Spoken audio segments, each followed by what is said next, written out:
Boa noite. Hoje a gente vai fundo num relato que chegou pra nós. Uma história que vem, assim, direto do asfalto escuro de uma estrada brasileira. Isso não é um estudo, né? É a experiência crua, muito pessoal de um caminhoneiro, o Ademar, quase 30 anos de estrada. E ele conta de uma noite que ele diz que mudou tudo pra ele. Exato. Uma noite específica na BR-262. E o que a gente tenta fazer aqui é, bom, analisar os elementos dessa narrativa, o que ele descreveu, sabe? O que torna isso tão perturbador. Então vamos lá. Mergulhar nessa névoa da BR-262 e no relato do Ademar. Ele começa a descrever no cenário. Bem comum pra ele, né? Dirigir à noite, aquele silêncio da estrada que ele até curtia. Sim. Era julho, frio. Ele parou em Araxá para abastecer, tudo normal, tranquilo. Mas aí logo depois de voltar para a estrada, tipo umas 11 da noite, Aí começa. o rádio, puf, falha. O pendrive que estava tocando apaga. O silêncio que antes era bom fica pesado, sabe? Opressor. É o primeiro sinal, né? Quase um clássico nessas histórias. Essa falha eletrônica sem explicação. Total. Parece um prenúncio, né? E logo depois vem a névoa. Ele descreve como densa, muito súbita. Isso. É como se o próprio ambiente tivesse se fechando para isolar ele ali. E é nessa névoa que ele vê pela primeira vez uma menina parada no acostamento. Ah, Devia ter, sei lá, uns 10, 12 anos. Vestido branco, pé descalço no frio. nossa! A primeira reação dele é preocupação, imagino. Claro. O que essa criança tá fazendo aqui sozinha essa hora? Foi o que ele pensou. Aí ele parou o caminhão, desceu com a lanterna para ver. E nada. Ela sumiu. Ele procurou marca no chão úmido, alguma coisa. Nenhum rastro. Nenhum. Zero. Aí a preocupação virou outra coisa. Um medo. Ele descreve como um arrepio, um aviso. É a falta de lógica, né? A ausência de evidência onde devia ter.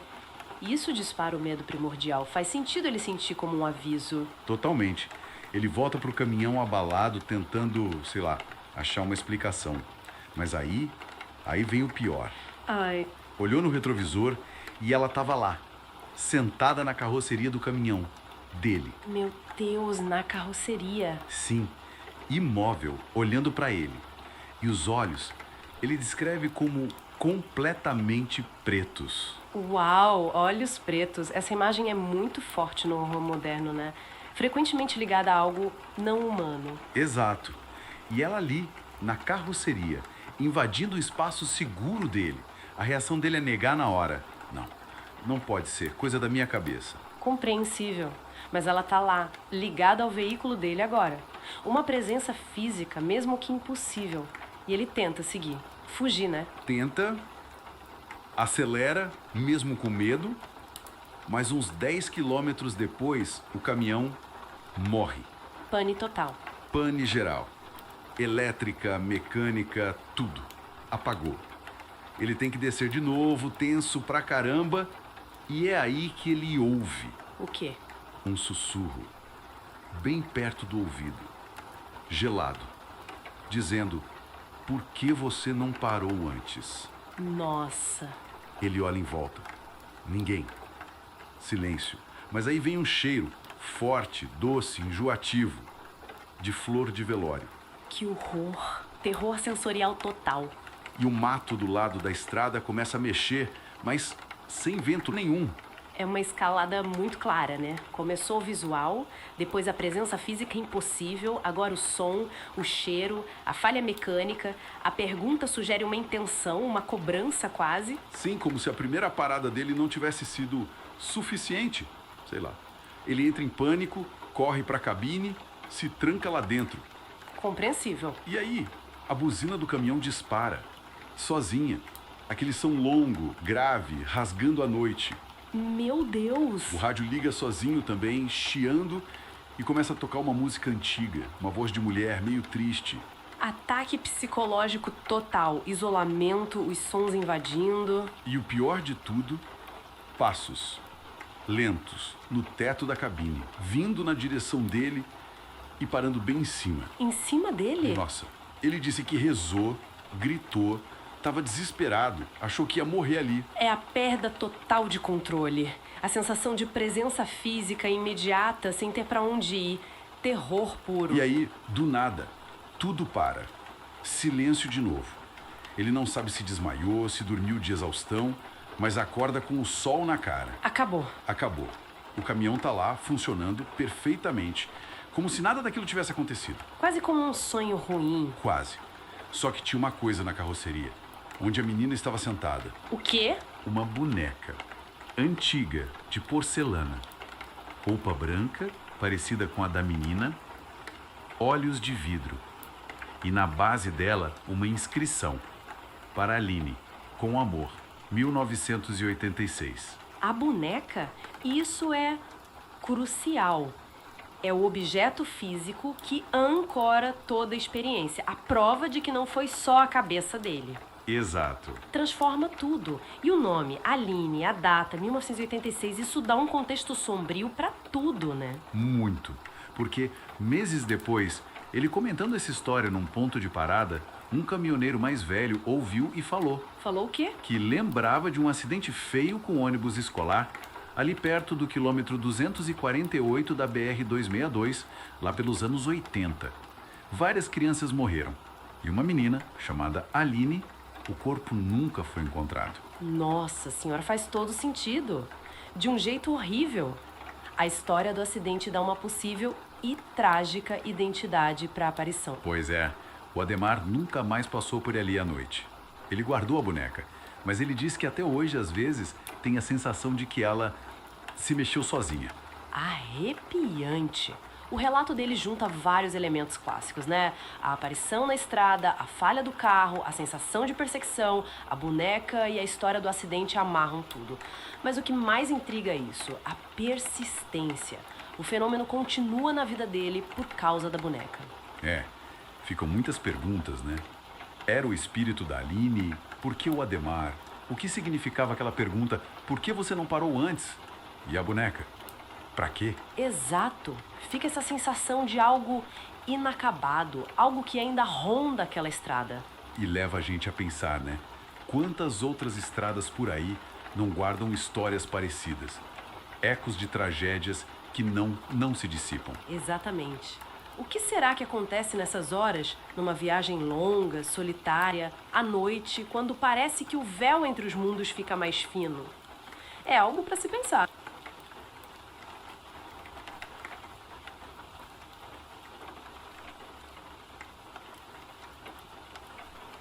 Olá, hoje a gente vai mergulhar numa história diferente.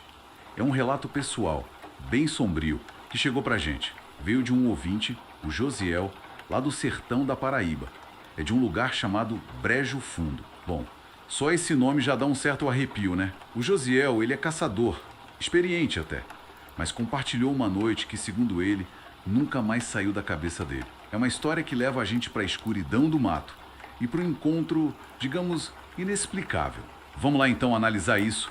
Mas olha, talvez seja bom deixar a luz acesa aí onde você está. Esse relato do Josiel é interessante porque ele nos coloca de frente com um medo muito básico, muito antigo, né? A solidão imensa do sertão, a noite de lua cheia. E aí vem um som que parece não pertencer a nada conhecido. São elementos, é verdade, até clássicos do terror, mas o jeito que ele conta é perturbador. Toca em algo profundo. Sim. E o Josiel faz questão de dizer que era um cara pé no chão, sabe? Criado ali no mato, acostumado com a noite na caatinga. Só que o Brejo Fundo, essa área específica, já tinha uma fama meio sinistra, um lugar que o pessoal evitava. Falavam de uma morte antiga, violenta, que aconteceu lá, sei lá, nos anos 40. A avó dele mesmo contava uma história de um homem dali que diziam que virava bicho. Ah, a lenda local. Isso, e que acabou sendo linchado pelo povo, sabe? E o corpo deixado lá no Brejo Fundo mesmo, como um aviso, talvez. É fascinante como essa tradição oral já prepara o terreno para o medo, né? A ideia da maldição, do homem que vira fera, isso não só cria uma tensão no ar, mas quase que valida o extraordinário naquele ambiente isolado. É como um presságio que prepara psicologicamente para o que ele viveu. Muitas vezes essas histórias nascem para tentar explicar o inexplicável, né? Exato.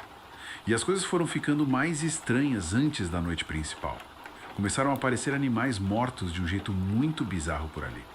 Bodes, galinhas, até cachorro, estraçalhados, com marcas de garras enormes. E o detalhe mais sinistro, que deixou todo mundo de cabelo em pé. Os bichos estavam secos, sem sangue nenhum. Nossa! Um vaqueiro até jurou que viu uma criatura, alta, peluda, com olhos vermelhos brilhando. Mas claro, ninguém acreditou.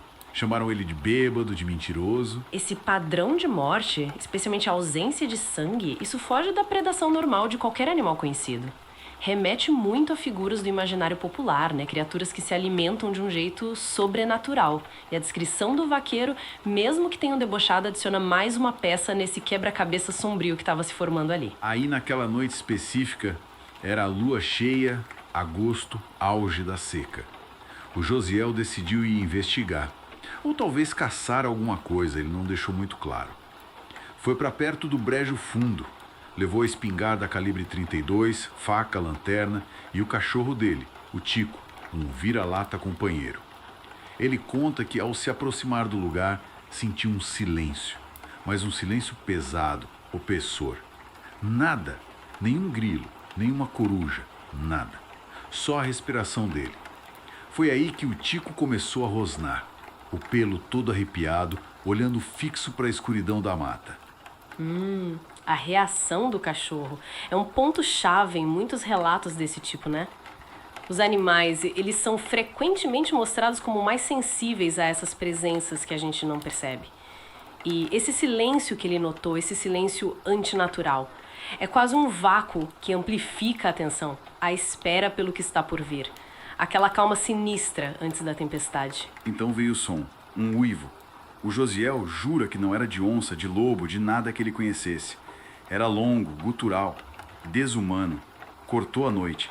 E quase que imediatamente depois, 2 pontos vermelhos, tipo brasa, acenderam na escuridão, um pouco à frente. A coisa começou a se mover na direção dele. Ele conta que atirou com a espingarda, mirou bem no peito. Mas a criatura, ela se moveu numa velocidade absurda, desviou como se já esperasse o tiro. Incrível. E com a luz da lua cheia, ele conseguiu ver. Era alta, muito peluda, pelo escuro e grosso. Uma forma que misturava homem e animal, uma coisa grotesca.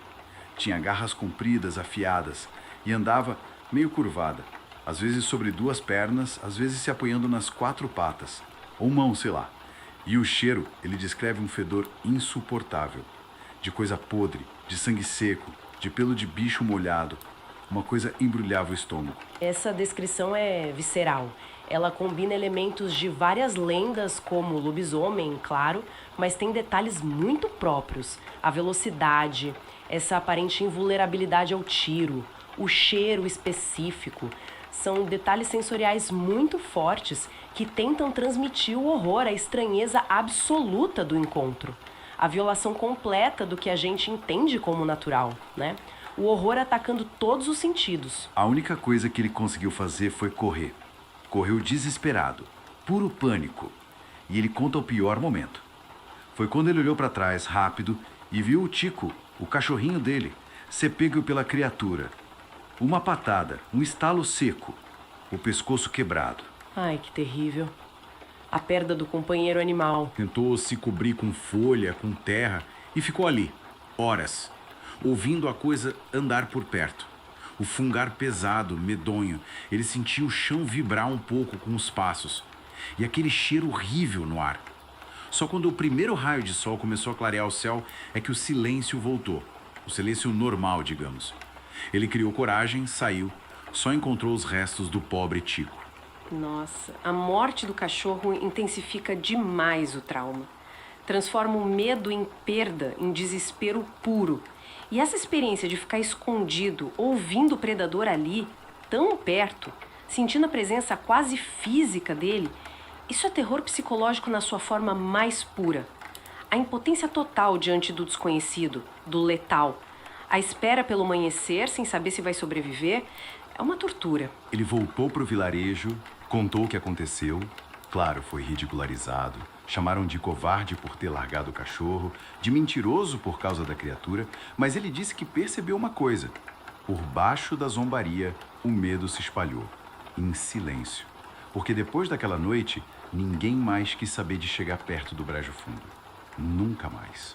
E ele vive com essa lembrança, principalmente em noite de lua cheia. Fica aquela sensação. Ele encerra o relato com uma frase bem sombria, quase um aviso, né? Ele diz: tem coisa nesse mundo que não devia andar entre nós. Uma afirmação que fica ecoando mesmo. Independente do que de fato aconteceu naquela noite no Brejo Fundo. Se foi algo sobrenatural, um animal desconhecido, ou talvez a própria materialização do medo alimentado pelo folclore local, a força desse relato está justamente em como ele toca nesses medos universais. O medo do escuro, o medo daquilo que espreita além da nossa compreensão, a nossa fragilidade diante da natureza selvagem ou do sobrenatural. Isso levanta uma questão, né? Quantas outras histórias como a do Josiel não existem por aí? Guardadas em lugares remotos, sussurradas como lenda, mas vividas como realidade por quem esteve lá. O que mais será que se esconde nas sombras, só esperando a próxima lua cheia para funs, para soltar o seu uivo?